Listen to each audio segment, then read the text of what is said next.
Walau mentari terbit di utara, hatiku hanya untukmu. Ada hati yang termanis dan penuh cinta, tentu saja kan ku jawab seisi jiwa. Tiada lagi yang ganggu kita. Ini kesungguhan, sungguh aku sayang kamu. Yeah. Halo teman-teman sobat kripto di mana aja lu semua berada ya. Semoga kita semua selalu dalam keadaan sehat, luar biasa, dahsyat dan selalu yes teman-teman. Menanggapi permintaan beberapa temen di kolom komentar teman-teman ya, hari ini gue mau kasih lihat review jujur ya teman-teman ya, antara si NiceHash dengan Sparkpool. Ini tentunya versi gue sendiri teman-teman ya. Komparasi atau review ini akan gue lihat dari 5 sudut pandang teman-teman ya. Yang pertama dari sudut pandang instalasi atau setupnya teman-teman ya. Yang kedua dari fees atau biayanya teman-teman ya. Yang ketiga dari earnings atau pendapatannya teman-teman ya. Yang keempat dari minimum payoutnya. Dan yang kelima dari dashboardnya teman-teman. Oke, langsung kita bahas satu persatu teman-teman ya. Dan kita akan langsung menuju ke laptop. Oke teman-teman, yang pertama kita lihat adalah dari sisi instalasinya teman-teman ya. Kalau kita lihat di NiceHash ini teman-teman ya, untuk dapat menggunakan layanan daripada si NiceHash ini, kita perlu punya accountnya dulu teman-teman ya. Jadi kita harus bikin account di sini, ya kan. Kemudian kita juga harus install aplikasi Google Authenticator di smartphone kita teman-teman ya. Kemudian ada beberapa langkah, kita harus copy ini teman-teman ya, mining address-nya, ya kan. Barulah kita bisa mendownload aplikasi daripada si NiceHash miner itu sendiri teman-teman ya. Ini ada beberapa macam-macam. Jadi sebetulnya si NiceHash ini juga sangat mudah sih teman-teman ya untuk instalasi dan pengaturannya ya, untuk kita bisa jumpstart langsung ke mining prosesnya teman-teman. Sementara untuk Sparkpool ya teman-teman, kita nggak perlu punya account di sana ya, karena dia mendukung mining dengan mode yang namanya anonymous teman-teman ya. Jadi siapapun bisa mining di sini tanpa perlu punya account di Sparkpool teman-teman. Kemudian kita hanya perlu download aplikasinya saja ya, download aplikasi miner ya. Dalam hal ini gue pakai Phoenix Miner ya kan. Itu pun kemudian setupnya gampang banget teman-teman ya. Cukup edit file batch-nya teman-teman ya. Ini kita lihat, kita cukup mengedit ya kan. Cukup mengedit wallet kita ya teman-teman ya. Terus kita kasih nama rig kita teman-teman. Nah ini mudah banget. Jadi sebetulnya antara NiceHash dan Sparkpool ini sama-sama menawarkan kemudahan untuk instalasi dan pengaturannya teman-teman ya. Cuma mungkin yang membedakan adalah untuk menggunakan NiceHash ya, kita perlu punya account di sana ya, kita harus login dulu. Sementara untuk di Sparkpool tidak perlu teman-teman ya, cukup edit config di batch filenya aja, langsung kita bisa langsung mulai mining teman-teman ya. Nah untuk itu gua kasih skor ya masing-masing untuk NiceHash dan Sparkpool, yaitu nah gini teman-teman ya, 4 untuk NiceHash dan 5 untuk Sparkpool teman-teman ya.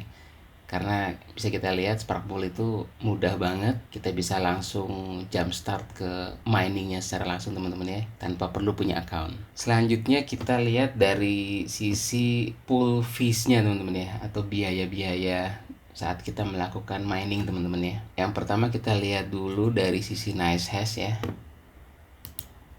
Nah kalau kita lihat ke website resminya NiceHash ya, dia akan mengenakan tarif sebesar 2% teman-teman ya, setiap kita melakukan mining di sana ya kan, 2%. Sementara kalau kita cek ke websitenya Sparkpool ya teman-teman ya, nah di sini bisa kita lihat biayanya adalah 1% teman-teman, dan dia klaim ini adalah yang terendah di seluruh Ethereum network teman-teman ya. Oke, menarik ini. Dan kalau gua bandingkan di mining stat teman-teman ya, mining pool stat ya, teman-teman bisa juga lihat ke sini ya kan, mining pool stats .stream ya. Kita bisa lihat sebenarnya range-nya itu mulai dari 0% teman-teman. Jadi adanya memang free teman-teman ya. Sampai dengan 2% juga ada ya, mungkin maksimal di 2% teman-teman ya. Jadi untuk itu NiceHash dan Sparkpool akan gua beri nilai 3 untuk NiceHash teman-teman ya, karena 2% itu ternyata kalau gua lihat di mining pool stat ini ya standar ya teman-teman ya. Jadi gua kasih poin 3 aja ya, bintang 3 untuk NiceHash. Sementara sedikit lebih tinggi Sparkpool di 4 bintang teman-teman ya, karena dia memang murah teman-teman ya, 1% ya. Kalau misalnya di bawah 1%, misalnya setengah ya kan, atau 0%, itu mungkin akan gua beri nilai bintang 5 teman-teman. Tapi karena NiceHash adalah standar ya di 2%, jadi gua kasih 3. Sementara Sparkpool separohnya ya, cuma 1%, gua kasih nilai 4 ya teman-teman ya. Semakin menegangkan nih teman-teman perolehan nilai dari masing-masing pool ya, baik NiceHash maupun Sparkpool. Sekarang kita menuju ke penilaian ketiga, yaitu dari daily earnings-nya teman-teman ya. Di sini udah gua siapin worksheet-nya ya. Jadi gua sudah punya 2 rig ya teman-teman ya, yang gua pakai untuk testing ini. Yang pertama menggunakan NiceHash, dan yang kedua menggunakan Sparkpool. Yang NiceHash itu akan mendapatkan poin dalam bentuk Bitcoin ya, BTC, sementara Sparkpool dalam bentuk ETH teman-teman ya, Ethereum sebagai rewards ya teman-teman ya. Nah, bisa teman-teman lihat di rig yang pertama gue menggunakan kebanyakan GPU lama teman-teman ya, seri 10 ya, sementara yang di Sparkpool gue menggunakan seri yang lumayan lebih baru ya, GTX 1660 teman-teman ya. Namun demikian, walaupun jumlahnya berbeda ya, yang satu ada 6, yang satu lagi hanya ada 4, tapi kalau kita lihat hash rate-nya ini yang dihasilkan mirip teman-teman ya, 128 dan 125 teman-teman. Jadi sebenarnya ya beti lah ya teman-teman ya, hash rate yang dihasilkan dari kedua rig ini. Jadi bisa gue bilang ini sebetulnya apple to apple lah ya. Nah, di sini juga gue udah lihat nih teman-teman ya, history daripada earnings per day teman-teman ya. Ini gue dapetin dari dashboardnya si NiceHash ya. Di sini teman-teman, di bagian minings, view stat, kemudian kita lihat history teman-teman, ini sangat bermanfaat banget. Terus kita group by day ini. Nah, ini kita bisa lihat nih teman-teman ya, tanggal 4, 5, 6, 7, 8 dan seterusnya teman-teman ya. Ini udah gua pindahin ke template yang tadi ya kan. Jadi kita punya performance 7 hari ke belakang ya teman-teman ya. Sementara ya untuk yang Sparkpool sama teman-teman ya, gue juga ngambil 7 hari terakhir yang informasinya gue dapatkan dari dashboardnya teman-teman. Nah, di sini teman-teman ya, di bagian bawah. Nah, ini dia, 1, 2, 3, 4, 5, 6, 7. Jadi 7 hari ke belakang gue catat dan gue pindahkan ke Google Sheet ini teman-teman. Nah, bisa kita lihat untuk NiceHash bisa menghasilkan sekitar 0,0002 ya teman-teman ya, BTC. Sementara Sparkpool per harinya rata-ratanya ada di 0,00367 teman-teman ya. Kalau kita masukkan harga BTC sekarang ya, per saat ini tuh di 33.600 dan di Ethereum di 2.100 teman-teman ya. Kita bisa lihat sebenarnya earningsnya dalam dolar ya, BT juga teman-teman ya. Tapi ingat tadi ada fee ya, dimana NiceHash 2% dan Sparkpool ada fee 1% teman-teman. Jadi bersih-bersihnya akan terima $7,5 untuk NiceHash dan 7,7 untuk Sparkpool teman-teman ya. Ini di luar listrik ya teman-teman ya. Lalu biar adil kita bagi dengan hash rate masing-masing teman-teman ya. Jadi per hash rate per day itu sebenarnya untuk NiceHash ada di 0,058, sementara untuk Sparkpool per hash rate per day itu ada di sekitar 0,06 US dollar. Nah, jadi kalau kita perhatikan teman-teman ya dengan seksama bahwa earnings per mega hash per day-nya itu tidak terpaut jauh teman-teman ya. Hanya plus minus 4,5 sampai dengan 5% teman-teman ya. Jadi kalau kita bandingkan NiceHash terhadap Sparkpool hanya minus 4,59% di bawah Sparkpool teman-teman. Dan kalau kita lihat sebaliknya, Sparkpool itu hanya 4,8% lebih tinggi daripada si NiceHash teman-teman. Jadi ya menurut gua sama baiknya teman-teman ya, sama produktifnya, sama-sama optimum juga teman-teman ya. Nah untuk itu gua akan beri nilai keduanya sama kuat nih teman-teman. Nah sama-sama 4 ya, cukup adil ya teman-teman ya, sama-sama 4. Selanjutnya kita menuju ke penilaian keempat, yaitu minimum payout teman-teman ya. Ini adalah berapa Bitcoin atau yang harus kita capai terlebih dahulu sebelum kita bisa melakukan payout ke wallet kita atau ke rekening kita teman-teman ya. Ini coba kita mengacu ke websitenya NiceHash dulu teman-teman ya. Ini bisa kita lihat dari menu wallet ya. Kita masuk ke wallet kita dulu. Kemudian kita coba lihat withdraw ya untuk melihat fee-nya aja teman-teman ya. Nah, di sini bisa kita lihat bersama bahwa minimum withdrawal ya atau minimum payout-nya berada di angka 0,001 Bitcoin. Sementara untuk Spark Pool sendiri teman-temannya bisa kita lihat minimumnya ada di sini teman-teman. Ketika kita mencapai 0,1 Ethereum teman-teman ya. Jadi di NiceHash minimumnya 0,01 Bitcoin, sementara di Spark Pool minimal 0,1 Ethereum teman-teman ya. Ini kalau kita kembali ke Google Sheet gua tadi teman-teman ya. Jadi gua tulis minimum payoutnya ketika mencapai 0,01 untuk NiceHash ya dalam bentuk BTC, dan minimum payout 0,1 Ethereum untuk Spark Pool teman-teman ya. Ini kalau kita bagi aja angka minimum payoutnya dengan performance daily earnings kita teman-teman ya. Ya, ini akan ketemu 4,4 untuk NiceHash teman-teman ya. Artinya dalam 4,4 hari atau 5 hari teman-teman ya, kurang dari seminggu kita sudah bisa melakukan payout teman-teman ya. Padahal kalau teman-teman lihat ini GPU gua juga termasuk dalam kategori GPU kentang teman-teman ya. Tapi sudah bisa melakukan payout setiap minggu teman-teman ya. Ya kan 4,4 hari atau 5 hari ya kita bulatkan teman-teman ya. Sementara kalau kita menggunakan Spark Pool ya dengan hardware atau rig yang lumayan kentang juga teman-teman ya. Di sini bisa kita lihat kita baru bisa melakukan payout ya setelah 27 hari teman-teman. Padahal kalau kita lihat ini dua-duanya mirip kan ya hash rate yang dihasilkan teman-teman ya.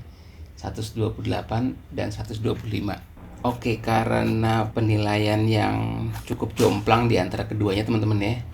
Jadi gua putuskan untuk memberikan bintang 5 teman-teman ya untuk NiceHash ya, dan bintang 3 untuk Spark Pool teman-teman ya. Ini jomplang banget.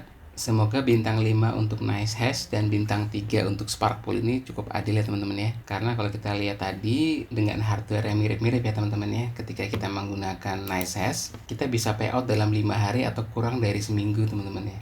Sementara jika kita menggunakan hardware dengan hash rate yang mirip-mirip teman-teman ya, jika kita mining di Spark Pool ya, kita baru bisa melakukan payout setelah 27 hari teman-teman ya, atau kurang lebih hampir sebulan ya teman-teman ya. Makanya di sini gua kasih nilai bintang 5 untuk NiceHash dan bintang 3 untuk Spark Pool teman-teman. Selanjutnya penilaian kelima yaitu dari sisi dashboardnya teman-teman ya. Ini penting gak penting tapi harus kita nilai juga teman-teman ya. Oke, yang pertama kita lihat ke NiceHash ya. Di sini seperti teman-teman bisa lihat juga ya, NiceHash itu menawarkan dashboard yang sangat lengkap teman-teman ya. Selain dia bisa menginformasikan berapa jumlah rig yang sedang aktif saat ini, dia juga memiliki fungsi untuk menyalakan dan mematikan rig dari webnya dia ini teman-teman. Selanjutnya dia juga memiliki history payout ya teman-teman ya.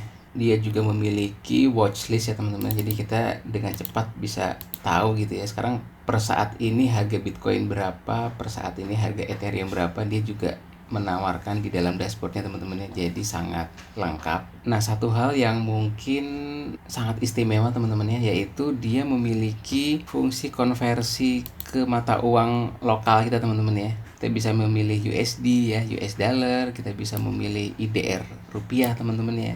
Dan ini menurut gue sangat membantu ya teman-teman ya.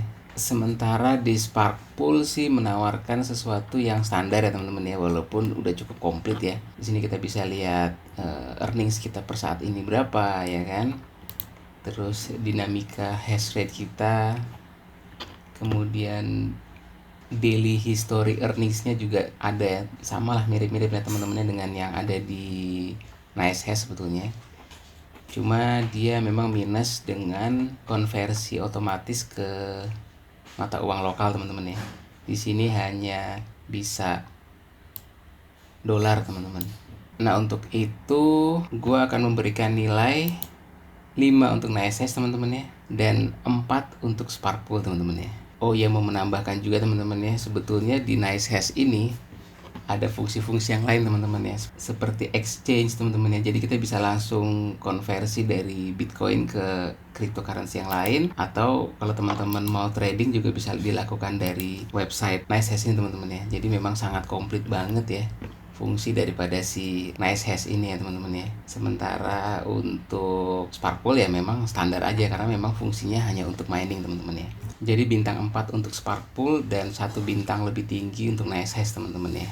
Oke, akhirnya sampailah kita ke final score ya teman-teman ya. Kalau kita lihat total score daripada NiceHash dan total score daripada si Sparkpool, sebenarnya keduanya adalah 21 versus 20 teman-teman ya. Jadi sebenarnya beti ya teman-teman ya.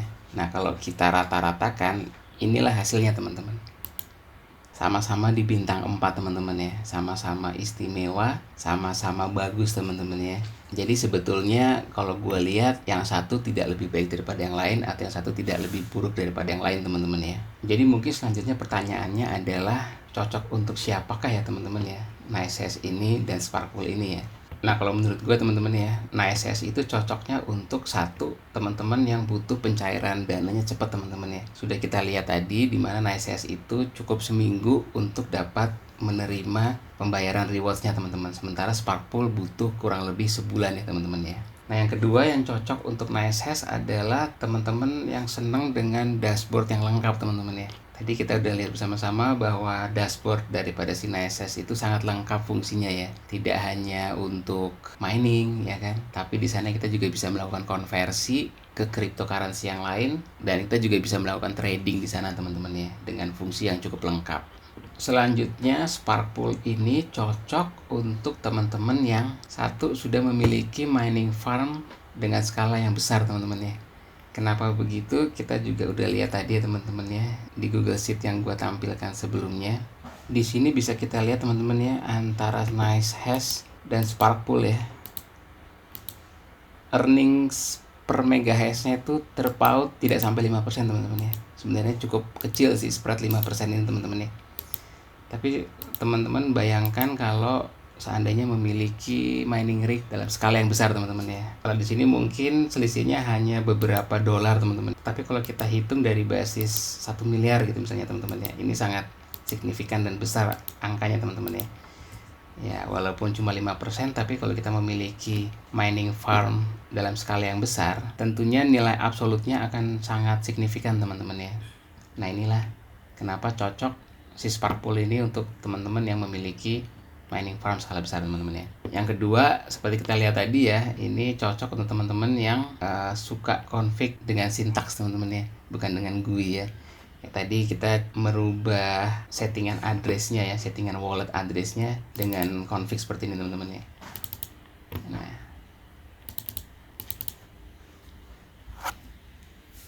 sementara untuk si NiceHash kita melakukannya dengan GUI teman-teman ya. Nah, kita bisa pergi ke menu wallet, kemudian kita masuk ke settings kayak gitu-gitu teman ya. Terus kita masuk ke withdrawal addresses gitu-gitu teman-teman ya. Jadi memang semuanya dilakukan lewat GUI teman-teman ya. Sementara untuk Sparkpool kita menggunakan sintaks dalam batch file seperti ini teman-teman ya. Ya ini masalah preferensi aja sih. Nah mungkin teman-teman akan bertanya, gua pribadi akan memilih mana sih dalam kondisi keduanya mendapatkan bintang 4 teman-teman ya.